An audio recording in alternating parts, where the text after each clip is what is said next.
Now to Akron, and a case that reverberated throughout the city and across the country. The death of 25-year-old Jayland Walker.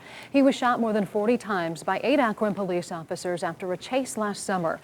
And now, more than 9 months later, a Summit County grand jury will be deciding if any of those officers will face charges. The process of seating that grand jury started today. News 5's Bob Jones talks with the community leaders and with a professor who says the answer to one key question could determine what happens next.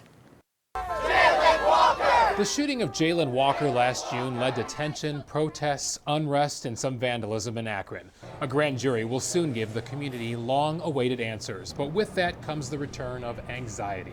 Kemp Boyd is the executive director of Love Akron. The trauma right now in our city, I believe, is at an all-time high. However, at the same time, I think this type of event can bring about some of the understanding that we need in order to kind of move forward. Walker was shot more than 40 times by 8 Akron officers after a car and foot chase. Police say he was unarmed during the shooting, but that he fired a shot from his car less than a minute into the chase. The shooting was captured by multiple body-worn cameras. I've not had a family member of mine killed. I can only imagine what they're going through. Judy Hill with the Akron NAACP keeps in touch with the Walker family and believes the officers should be charged. I don't understand the justification any way, shape, or form of that many bullets in one human life. The officers could choose to testify before the grand jury, but attorneys say if they did appear, it would be without their lawyers.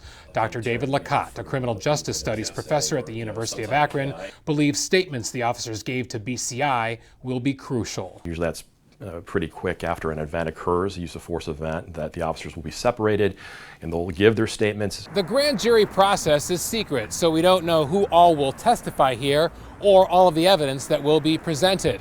But Dr. Lacotte says the grand jury's decision could boil down to this question: were the officer's actions objectively reasonable? Basically, you're putting yourself in the shoes of the officer in the context of that shooting. At that time, if you were in the shoes of the officer making those decisions, was it reasonable to use force?